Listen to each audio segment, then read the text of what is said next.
अनुपात समानुपात की 4 क्लासेस हमने कर रखी हैं और 4 क्लास के बाद में 5वीं जो क्लास है इसको विविध नाम दिया गया है। यानी यहाँ पर हम हर टाइप के प्रश्नों को पढ़ेंगे और बेसिकली हम उन प्रश्नों को पढ़ने वाले हैं, जैसा कि आप सभी को पता है कि लास्ट में हमेशा आए हुए प्रश्नों को हम यहाँ पर सॉल्व करते हैं। तो सभी आए हुए प्रश्नों को यहाँ पर रखा गया है। तो इस क्लास में देखते हैं कुछ प्रश्न यहाँ पर अभी हमें करने हैं और इससे पिछली क्लासेस अगर नहीं देखी हैं तो आप डिस्क्रिप्शन बॉक्स में दिए गए लिंक से देख सकते हैं। पिछली क्लासेस देख लेंगे तो ये सारा समझ में आ जाएगा। इससे पहले भी 2 बेसिक क्लासेस और बेसिक क्लास के बाद में एक क्लास आय से संबंधी और एक क्लास सिक्कों से संबंधी और भी बन चुकी है। उन दोनों क्लासेस को भी आप देख सकते हैं। तो देखिए यहाँ पर हम 43 क्वेश्चन से स्टार्ट कर रहे हैं। 3 संख्याओं का अनुपात 2:3:4 है। 3 संख्याओं का अनुपात 2:3:4 है। यदि उनके वर्गों का योगफल 1856 है तो वह संख्या कौन सी होगी। अब देखिए ऐसे प्रश्नों को करना तो सभी को आता है, ऐसा शायद ही कोई बच्चा होगा जो इनको ना कर पाए, लेकिन किस तरह से हमें करना चाहिए वो तरीका आप यहाँ पर समझ लो। देखिए 2-3-4 के अनुपात में है तो देखिए 2-3-4 तो ये भी बन रहा है, 2-3-4 ये भी बन रहा है, 6 दूनी 6 तिया 6 चौका और 8 दूनी 8 तिया 8 चौका। ठीक है, तो ये 2-3-4 तो सारे के सारे बन रहे हैं। अब हमें क्या देखना है कि उनके वर्गों का योगफल 1856 होना चाहिए। ठीक है, 1856। अगर हम यहाँ पर मान लीजिए इसका वर्ग करते हैं तो 16 का वर्ग 256, 12 का वर्ग 144, दोनों हो गए 400 और ये हो जाएगा 464। हमें कितना पहुँचना है 1856, मतलब ये आंसर तो नहीं हुआ। तो ये काम हम ओरल कर सकते हैं ना बहुत आसानी से। 24 का वर्ग 576, 24 का वर्ग 576, 18 का वर्ग 324, 576 324 मिला के हुआ 900 और 144 ही है, 1044 हुआ। ये भी नहीं हो सकता। अब हमारे पास सिर्फ एक ऑप्शन बचा हुआ है, अगर वो नहीं है तो फिर लास्ट ऑप्शन होगा। वैसे दिखने में लग रहा था कि यही होना चाहिए था, क्योंकि 1000 से प्लस ये है, 500 समथिंग ये है, 200 के समथिंग ये है, तीनों मिलाकर के 1856 हो जाएगा। तो अब देखिए ये ऑप्शन हमारा सही भी है। चाहे तो अब इसे चेक कर लीजिए। 256, 24 का वर्ग 576 याद होना चाहिए, 32 का वर्ग भी 1024 आपको याद होना चाहिए। 6 6 12 4 16 हासिल का 1, 5 6 7 8 8 7 15 का 5 हासिल का 1 हो जाएगा, 1 2 3 5 8 और ये देखिए 1856 यहाँ से हमें आंसर मिल जाएगा। तो मतलब ये था कि ये हमें लिखना भी नहीं था, लिखने की आवश्यकता नहीं थी। यहाँ पर हम ऑप्शन से ही यहाँ पर जवाब दे सकते थे। एक चीज़ आप यहाँ पर महसूस करेंगे कि पिछली इस चैप्टर की जितनी भी क्लासेस आपने ली हुई हैं उनमें आपने इस तरह का एक सवाल ज़रूर देखा हुआ है। हर बार आपने इस तरह का सवाल देखा हुआ है। और देखिए एसएससी में आया हुआ है, ये किसी भी लेवल पे आ सकता है। इस तरह के सवाल जो है ये सवाल ये समझ लीजिए कि आजकल फैशन में चल रहा है, ऐसा सवाल आपको मिल सकता है। ठीक है, तो एक बार इसे भी कर लेते हैं।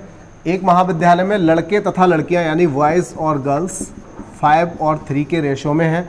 पहले भी हमने पढ़ाया था, लेकिन यहाँ पर अब हम ये बता रहे हैं आपको कि ये आया हुआ कहाँ पर है वो देखिए। तो देखिए ये जो है बॉयज़ और गर्ल्स 5:3 के अनुपात में है। तो 5:3 का मतलब 5x 3x हम इसको कह सकते हैं। कह रहा है कि अगर उनमें से 50 लड़के महाविद्यालय छोड़कर चले जाएं तो लड़के ये हैं, इनमें से 50 लड़कों को माइनस कर दीजिए और कह रहा है कि 50 लड़कियां महाविद्यालय में एडमिशन ले लें तो ये प्लस हो जाएंगी।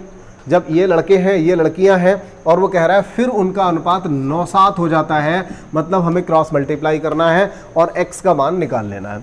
चलिए क्रॉस मल्टीप्लाई कर लेते हैं। 7 पंजे 35, 5 सत्ते 35 यानी कि 350 बराबर हो जाएगा 9 तिया 27x। ठीक है, बराबर क्या हो जाएगा 9 तिया 27x और 9 पंजे 45 यानी कि 450। अब देखिए ये 27x ये 35, तो 35 की तरफ 27 को लेकर के आएंगे तो कितना बचेगा 5 3 8 8x हो जाएगा। ये 350 जब उधर जाएगा तो 350 और ये दोनों मिलाकर के कितने हो जाएंगे 800 हो जाएंगे। भाई ये 350 जब दूसरी साइड जाएगा तो प्लस का हो जाएगा, तो ये दोनों मिलकर के क्या हो जाएंगे 800 और x का मान यहाँ से 100 निकल आएगा। हमसे पूछा गया है कि महाविद्यालय में लड़कों की संख्या कितनी है। ठीक है, तो महाविद्यालय में लड़कों की संख्या कितनी है यानी कि 5x, तो 5x का मतलब हो जाएगा 500। ठीक है, आंसर हो जाएगा बी। क्लियर है, इस तरह के कई सवाल आ गए, एसएससी में आया हुआ है। और याद रखिएगा, आपको याद आएगी उस दिन एग्ज़ाम में जब बैठे होंगे और आप देखेंगे जब इस तरह के सवाल को तो कहेंगे हाँ सर ने एक बार बताया था और ये देखिए हमसे इसकी मुलाकात हो भी गई। अगला प्रश्न, ऐसे प्रश्न भी हमने कई किए थे लेकिन ये कहीं ना कहीं आए हुए प्रश्नों का संकलन है यहाँ पर। तो आपको मिला 1 2 3 के अनुपात में, देखिए 1 2 3 1 2 3 4 एकम 4 4 दूनी 4 तिया, ये तो नहीं बनेगा। ठीक है, ये वाला बन सकता है, ये बन सकता है 1 2 3 और ये बन सकता है 1 2 3। तो ये कह रहा है कि इनके वर्गों का योगफल 504 है। अब देखिए अगर हम इसकी बात करें तो ये अकेला 441 और ये अकेला लगभग 200 होता है 196, दोनों मिलाएंगे तो 504 तो होने से रहा, 504 ये नहीं बल्कि ज़्यादा हो जाएगा। इसी तरह से अगर 24 का हम वर्ग करेंगे तो अकेला ही 576 हो जाएगा, मतलब ये भी ऑप्शन नहीं हो सकता। तो ऑप्शन हमारे पास सिर्फ और सिर्फ एक बचा हुआ है। बाकी देखिए करने के लिए आप x लगा लीजिए, सबके वर्गों का योग कर लीजिए, बराबर 504 रखिए, x की वैल्यू निकालिए, वहाँ वैल्यू पुट करिए, फिर जाकर के 6 12 18 आएगा। लेकिन ये ऐसा प्रश्न है कि यहाँ पर आपको एक बार भी कलम नहीं चलाना है, बस थोड़ा सा दिमाग चलाना है, और दिमाग तो आप सभी लोगों के पास है ही, कोई दिक्कत नहीं है। अगला सवाल, 3 संख्याओं का योगफल 392 है यदि पहली संख्या दूसरी से 2 3 का अनुपात हो तथा यह दूसरी संख्या का तीसरी से अनुपात है। अच्छा, यही अनुपात मतलब दूसरी और तीसरी संख्या का है, तो तीसरी वाली संख्या बताइए। ऐसा प्रश्न मुझे ऐसा ध्यान है कि हमने सिंपलीफिकेशन या किसी दूसरे चैप्टर में भी किया था। तो यहाँ पर देखिए क्या कहा जा रहा है, कोई भी 3 संख्याएं हैं जिनमें से पहली दूसरी का अनुपात 2 3 है और यही दूसरी संख्या का तीसरे से भी अनुपात है, मतलब यही अनुपात दूसरी और तीसरी संख्या का भी रहेगा। यही बोल रहा है ना, यही अनुपात कह रहा होगा क्योंकि दूसरा कुछ का ही नहीं है, तथा यही दूसरी संख्या और तीसरी संख्या का अनुपात है, मतलब जो 2 3 पहले अनुपात दिया है वही अनुपात दूसरी और तीसरी के बीच भी आता है। तो अब देखिए ये वाला 2 यहाँ लिख लेते हैं, ये वाला 3 इधर लिख लेते हैं। सभी लोगों को पता होगा जो स्टार्टिंग से क्लासेस देख रहे हैं, 2 दूनी 4 हो जाएगा, 2 तिया 6 और यहाँ पर 9। तीसरी संख्या बताइए, तीसरी संख्या यानी कि 9 से कटने वाला जो आंसर होगा वो हमारा यहाँ पर आंसर हो जाएगा, 9 से कटने वाला। तो देखिए यहाँ पर 9 1 कम 9, हालांकि सॉल्व भी कर लेंगे, पहला आंसर हो सकता है। और क्या ये भी कटेगा? नहीं कटेगा, अकेला यही आंसर होगा, 9 से अकेला यही कट रहा है। हालांकि इसका ये मेथड नहीं है, हो सकता है 2 संख्याएं 9 से कट रही होती।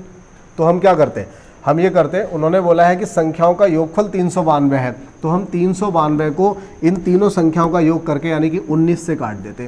तो 19 दूनी 38, 1 बचा, ये तो पूरा पूरा नहीं कट रहा है, जबकि आया हुआ प्रश्न है 4 6 10 9 19, 392 पहली संख्या का दूसरी से अनुपात 2 3 है तथा यही दूसरी संख्या का तीसरी से अनुपात है। अगर दूसरी से तीसरी का अनुपात भी यही है,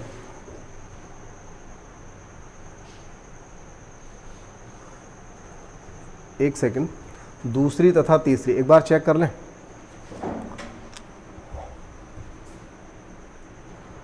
इस प्रश्न में प्रॉब्लम कहाँ पे थी ये समझ में आ गया है।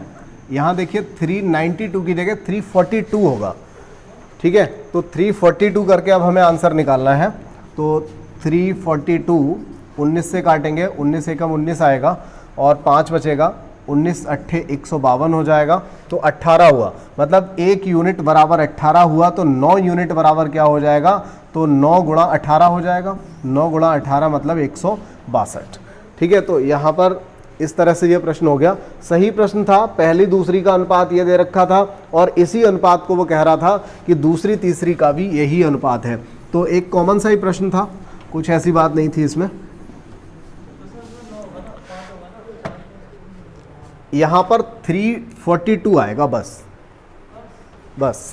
342, 392 की जगह 342 आपको नोट करना है, ठीक है। चलिए अगला है 3 संख्याओं का योगफल 392। देखिए सवाल वही है, पिछला जो प्रश्न था वो भी लेखपाल में पूछा गया था और ये भी लेखपाल में, मतलब ये मॉर्निंग और इवनिंग की शिफ्ट में पूछा गया होगा, ठीक है। मॉर्निंग इवनिंग में 2 शिफ्ट में एग्जाम हुआ था, उन्हीं एग्जाम से ये पूछा गया है। अब देखिए यहाँ पर 392 फिर से दिया, लेकिन एक संख्या, दूसरी संख्या, तीसरी, पहली दूसरी का अनुपात यहाँ 2-3 दिया, पीछे भी 2-3 था, लेकिन दूसरी तथा तीसरी का यहाँ 5-8 दे दिया, जबकि वहाँ पर 2-3 ही था। ठीक है, लेकिन यहाँ पर अब 392 आ गया है, कहीं ऐसा ना हो इसमें भी कुछ मिस्टेक हो जाए। चलिए चेक कर लेते हैं। 3 यहाँ आएगा, 2 पंजे 10 बनेगा, 3 पंजे 15 आएगा, 3 अट्ठे 24 रहेगा। और इसके बाद हमसे पूछा गया है पहली संख्या बताइए, तो पहली से मतलब है 10 से कटने वाली तो पक्का होगी। चलिए 392 ऐसा ही हो, 392 ही हो तो अच्छी बात है। 10 15 25 और ये 49 अट्ठे। ठीक है, तो यहाँ पर तो ये ठीक है, पिछले वाले में 392 ना होकर के 42 था, लेकिन यहाँ ये ठीक है। तो 8 का मल्टीप्लाई हम किससे करेंगे? 10 से करेंगे, तो हमारा आंसर क्या हो जाएगा? 80 हो जाएगा। क्लियर? तो ये ऐसा होता है जब मॉर्निंग और इवनिंग में जब एक जैसे पेपर ही आते हैं, जब भी कोई एक एग्ज़ाम कंडक्ट हो रहा है तो मॉर्निंग इवनिंग के जो प्रश्न रहते हैं वो ज़्यादातर एक जैसे होते हैं, बस थोड़ा सा संख्याओं का हेरफेर रहता है। तो इस तरह का प्रश्न मिलता है। एक स्कूटर और एक मोपेड के मूल्यों का अनुपात, मोपेड समझते हैं ना, मोपेड बिक्की, एक स्कूटर और एक मोपेड के मूल्यों का अनुपात 9:5 है। यदि एक स्कूटर का मूल्य एक मोपेड के मूल्य से 4200 अधिक है, और हमारे हिसाब से ये कितना अधिक हो रहा है? 4 हिस्सा। अगर 4 हिस्सा 42 हुआ तो एक हिस्सा तो 1050 हो गया। एक हिस्सा कितना हो गया? 1050। और वो कह रहा है मोपेड का मूल्य बताइए, मोपेड यानी 5 हिस्से बताओ। तो इसके 5 हिस्से करोगे तो कितना आ जाएगा भाई? कितना आ जाएगा? 5250। यही आंसर हो जाएगा। पूरे प्रश्न में कुछ भी ऐसा नहीं है। स्कूटर मोपेड दोनों के मूल्यों का अनुपात 9:5 दिया है, दोनों का डिफरेंस 4 हिस्से रहेगा। वो कह रहा है कि 4200 का अंतर है, 4 हिस्सा बराबर 4200, तो एक हिस्सा बराबर 1050। उसने हमसे स्कूटर नहीं मोपेड का पूछा है, मोपेड का 5 हिस्से होगा, 5 का गुणा 1050 से करेंगे, आंसर हो जाएगा 5250। ठीक है, अगला सवाल देखें। बस आप इस बात पे ध्यान दो कि प्रश्नों की जो पूछने का तरीका है वो क्या है। आज से 12 साल बाद पारुल की आयु 49 वर्ष हो जाएगी, यानी कि आज से 12 साल बाद अगर पारुल 49 की होगी तो आज तो 37 की ही होंगी पारुल। आगे बोल रहा है ज्योति पारुल से 5 वर्ष बड़ी है। तो ज्योति जो है अगर पारुल से 5 वर्ष बड़ी है तो वो कितने साल की होगी? इस समय 42 साल की होगी। ज्योति पारुल से बड़ी है। आगे बोलो क्या बोल रहा है? ज्योति एवं चारू की वर्तमान आयु का अनुपात 6:9 है। देखिए ज्योति और चारू कितना है? 6:9। 6 सत्ते 42, तो 9 सत्ते 63। ठीक है, क्या बोल रहा है? ज्योति और चारू की वर्तमान आयु का अनुपात 6:9 है। 6:9, 6 सत्ते 42 हुआ तो ये 9 सत्ते 63 हो जाएगा। लेकिन वो पूछ क्या रहा है? 14 साल पहले चारू की आयु क्या थी? तो चारू आज के समय पे 63 साल की है, और ये 14 साल पहले कितनी रही होगी? तो इसमें से 14 माइनस करेंगे, 49 आपका आंसर यहां से हो जाएगा। ठीक है, देखिए प्रश्न जैसा भी हो, आपने आयु संबंधी भी पढ़ा, आपने अनुपात भी पढ़ा, लेकिन प्रश्न में जो कुछ भी आ रहा है वो प्रश्न को जैसे भी पूछेगा, लेकिन आपने अगर सारे चैप्टर्स को अच्छे से पढ़ा है, आपका कंसेप्ट अच्छा है, तो फिर कोई दिक्कत नहीं आने वाली, हर हालत में प्रश्न आ जाएगा। अब देखिए ये प्रश्न भी कहीं आया हुआ था तो ये रख लिया गया है, लेकिन इस पर ये नहीं लिखा है कि ये कहाँ आया हुआ है, थोड़ा सा ध्यान नहीं दिया है टाइपिंग में, लेकिन प्रश्न आया हुआ था तो इसलिए सामने आ गया। 4 7 12 इसको x मानते हैं, इनका मल्टीप्लाई करते हैं, यही सब होता है। तो 4x बराबर 12 सत्ते 84 हो जाएगा। 4 से काटेंगे तो आंसर हमारा 21 हो जाएगा। सभी लोग बहुत आसानी से, बस ऐसी मजे मजे में कर दिया होगा। बहुत ही सिंपल सा प्रश्न था, कोई दिक्कत नहीं, और ये लिखने की भी आवश्यकता नहीं होती है। बस आप ये देखो 12 सत्ते 84 हो रहा है, तो 4 का किससे गुणा करें कि 84 हो जाए? तो 4 का 21 से गुणा करेंगे, 84 हो जाएगा। दोनों ही बराबर आने चाहिए, बराबर भी आ गए।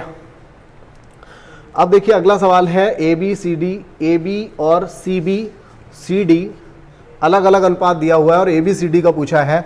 UPSSC सम्मिलित अबर यानी जो अधीनस्थ चयन सेवा आयोग होता है उसमें कंबाइंड एग्जाम था, उसमें आया हुआ प्रश्न है, लेकिन कुछ भी नहीं है प्रश्न में, कलम भी नहीं चलाना है।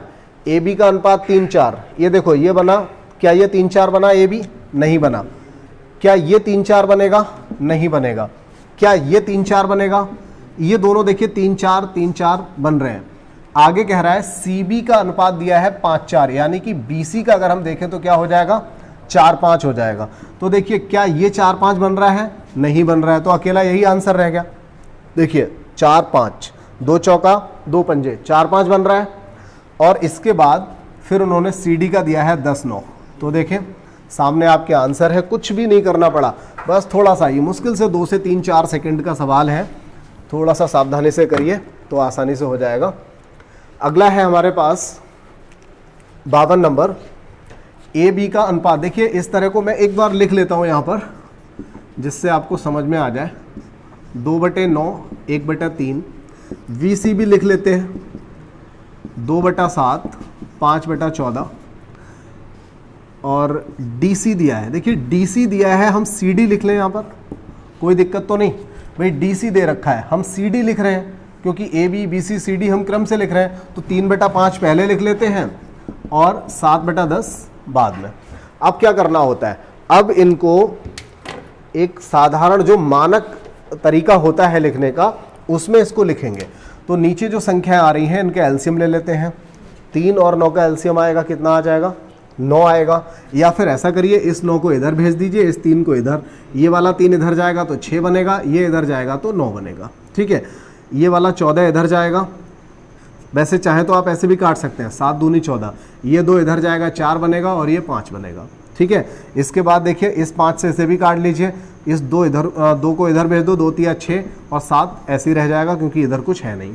ठीक है, अब देखिए आप यहाँ पर देखेंगे कि 6-9 का अनुपात, 6-9, और या फिर आप इसे भी काट लो क्योंकि 3 से 3 दूनी और 3 तिया अभी भी कट रहा है क्योंकि हमने इसको पहले नहीं काटा था इसलिए यहाँ पर काटना पड़ गया। तो देखिए अब ए बी का अनुपात 2-3 बनना चाहिए, तो 2-3 कहाँ पर बन रहा है? ये देखो बन रहा है 8 दूनी 8 तिया। ठीक है, इसके बाद वी सी का 4-5, क्या इन दोनों में 4-5 बनेगा? नॉट पॉसिबल, नहीं बन सकता। तो फिर अगले आंसर पे आइए, क्या ये 2-3 बन रहा है? 9 दूनी 18, 9 तिया 24 नहीं होता, ये भी नहीं हो सकता। क्या ये बन सकता है? चेक करते हैं। ये देखिए 2-3 बन रहा है, 8 दूनी 8 तिया। इसके बाद क्या ये 4-5 बन रहा है? तो देखिए 6 चौका 6 पंजे बन रहा है। इसके बाद क्या ये 6-7 बन रहा है? तो देखिए ये 6-7 भी बन रहा है, 5 छक्का 30, 5 सत्ते 35। तो आंसर हमारा हो जाएगा यहाँ से सी। हमें सिर्फ इतना काम करना पड़ रहा है थोड़ा सा, क्योंकि वो अपॉन में दे रखा है, फ्रैक्शन में सारे अनुपात दिए हुए हैं, लेकिन आगे का काम हमें नहीं करना पड़ रहा है। तो चलिए अगला प्रश्न भी देख लेते हैं। 2-3 प्रश्न और करने हैं इस क्लास में, ज़्यादा नहीं, उसके बाद एंड होना है।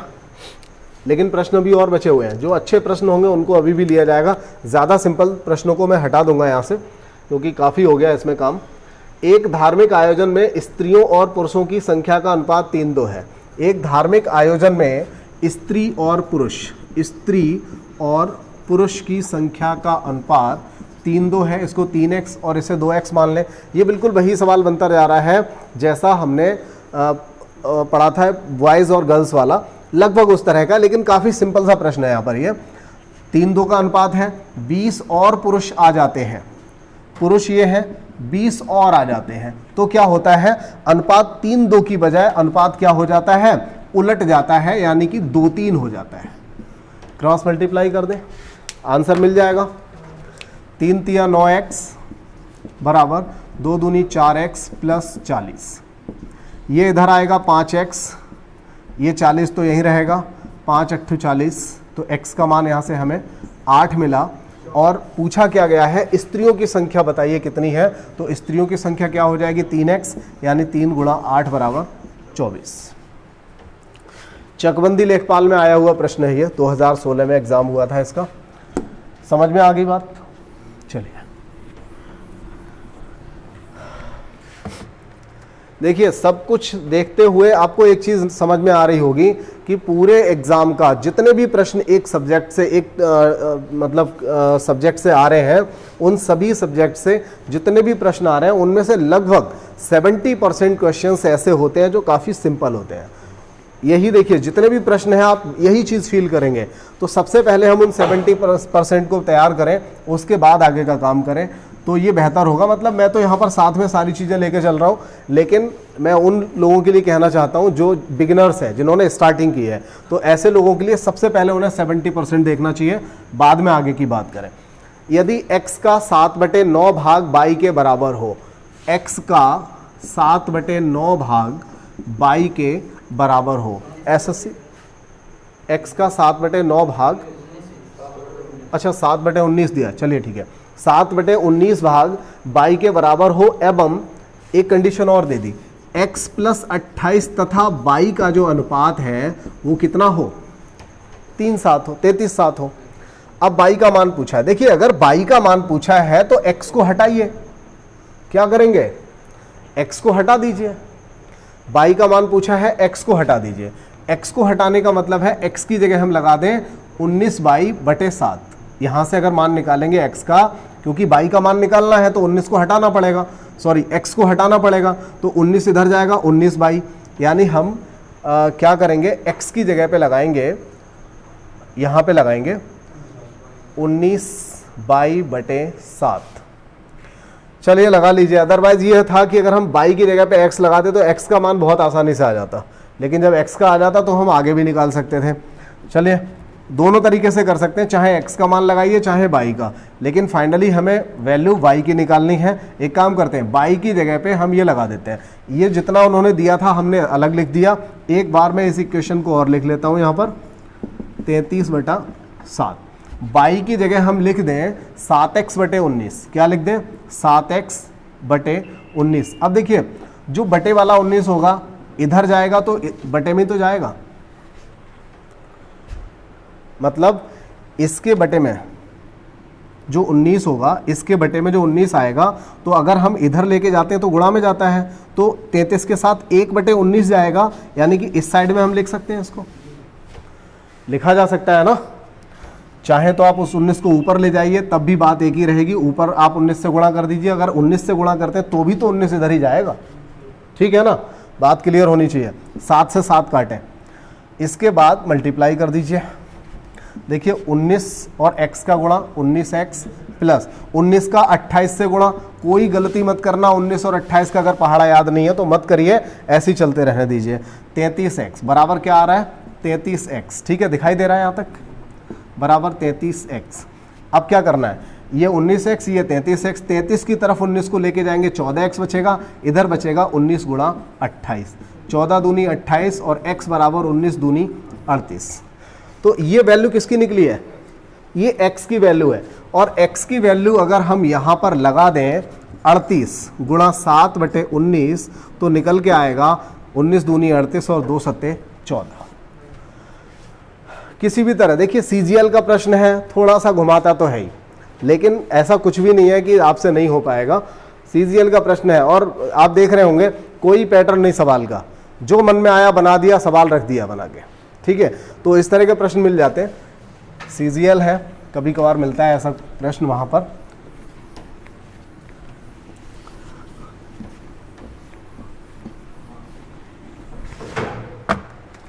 अगला प्रश्न है, एक स्कूल में 720 छात्रों में, एक स्कूल में 720 छात्र हैं। अब यहाँ पर देखिए 720 को बांटना है, सबसे पहले उनको बांटना है 7:5 में। तो देखिए 720 का मतलब 7 5 12 हिस्सों में बांटेंगे, 12 छक्का 72, यानी कि 60 से यहाँ पर मल्टीप्लाई करना पड़ेगा, तो 6 सत्ते 42 यानी 420 और 6 पंजे 30 यानी कि 300, ये बनेगा। लेकिन वो कह रहा है 1:1 बनाने के लिए कितनी और लड़कियां भर्ती करनी पड़ेंगी, तो आंसर हो जाएगा 120। मतलब इसको 1:1 बनाना है, यानी दोनों को बराबर बराबर करने के लिए अभी इसमें कितनी लड़कियां और शामिल करें, तो लड़के हैं 420, लड़कियों को 120 और शामिल करना पड़ेगा, और ये अनुपात हमारा 1:1 बन के तैयार हो जाएगा, ठीक है। अगले 2 प्रश्न शायद और हैं, 2 या 3 प्रश्न और हैं इस पूरी क्लास में। अभी 3 संख्याएं 5 7 12 के अनुपात हैं, उनमें से पहली तथा तीसरी संख्या का योग दूसरी संख्या से 50 अधिक है, तीनों संख्याओं का योग बताइए। क्या है, 3 संख्याएं यदि हैं, कह रहा है कि यदि पहली तथा तीसरी संख्या का योग। हमारे हिसाब से पहली और तीसरी का योग कितना आएगा? 17x आएगा या 17 हिस्से आएगा। और दूसरी संख्या से, दूसरी संख्या कितनी है? 7। हमारे हिसाब से ये 10 हिस्से अधिक हो रहा है। वो कह रहा है नहीं भाई 50 अधिक होगा, यानी 1 यूनिट बराबर क्या हो जाएगा? 1 यूनिट बराबर 5 आ जाएगा। चलिए 1 यूनिट हमें पता चल गई कि दूसरी संख्या में 50 अधिक है, 1 यूनिट बराबर 5 हो गया। तो कह रहा है कि तीनों संख्याओं का योग कितना है। तो जब 5 हमें मिल गया तो तीनों संख्याओं का अगर हम योग करें तो 7 5 12 12 24 और 24 पंजे कितना हो जाएगा? 120। इस 5 का मल्टीप्लाई तीनों में करना पड़ेगा और उसके बाद उन्हें जोड़ना है, तो 120 यहाँ से हमारा आंसर मिल जाएगा। CGL 2016 में ही आया है ये भी।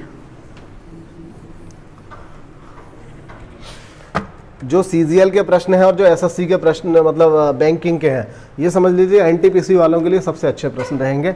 एकदम रामबाण का काम करेंगे, बेहतर प्रश्न होंगे जो वहीं पर मिलेंगे आपको देखने के लिए। यदि 177 को, यहाँ पर 177 को बांटने की बात की जा रही है, 177 को 1/2, 2/3 और लिख लेते हैं 1/2, 2/3 और 4/5 के अनुपात में 3 भागों में विभक्त करना है। तो बताइए कि दूसरा वाला भाग कितना होगा। तो सबसे पहला काम तो हमें यही करना है कि इन तीनों का एलसीएम लेकर के इनको थोड़ा सा मानक रूप में लेकर के आना है, स्टैंडर्ड फॉर्म में लाना है। 2 3 5 इन सभी का जो रहेगा 6 पंजे 30 एलसीएम हो जाएगा। 30 एलसीएम होगा, एलसीएम का मल्टीप्लाई ऊपर कर देंगे। तो ये देखिए 15, 3 ढाई 30, 10 दूनी 20, 5 छक्का 30, 6 चौक 24। यहाँ से बना कितना हो गया ये? 20 और 15 35, 25, ये 25 मानिए, 25 15 39, यानी कि 59 हो गया।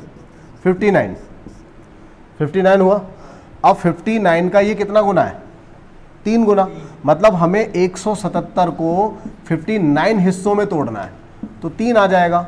तो कह रहा है दूसरा भाग बताइए। तो दूसरा भाग यानी कि 3 यूनिट से मल्टीप्लाई कर दीजिए, आंसर हो जाएगा 60। बात क्लियर हो गई? तो देखिए मैंने आपको बोला था 57 तक हमें जाना है इस क्लास में, और इस क्लास में अभी इतने ही प्रश्न रहेंगे। हालांकि कुछ और मैंने यहाँ पर देखा कि इस क्लास को पढ़ाते समय कुछ ऐसे प्रश्न आ रहे थे जो बहुत ज़्यादा इजी थे। तो ऐसे प्रश्नों को आप लोगों ने कर लिया होगा, क्योंकि बीच में जब हमने 4 क्लासेस दी थी उसके बाद में बीच में लगभग 5 से 6 दिन का गैप भी हो गया था, तो आप लोगों ने कर रखा होगा। तो मैं ऐसा करता हूँ कि जो इंपॉर्टेंट अगर क्वेश्चन लगते हैं कुछ आगे तो उनको रखा जाएगा, अन्यथा हम दूसरे चैप्टर की ओर चलेंगे। चलिए ठीक है। तो मुझे उम्मीद है कि अनुपात समानुपात जो काफ़ी अच्छा चैप्टर था, और इस पूरे चैप्टर को आपने अच्छे से पढ़ा होगा। अगर आपने अच्छे से पढ़ा होगा तो डेफिनेट आप यहाँ से 3 से 4 प्रश्न सही कर पाएंगे। काफ़ी प्रश्न यहाँ से पूछे जाते हैं। चलिए ठीक है, अगली क्लास में मिलते हैं।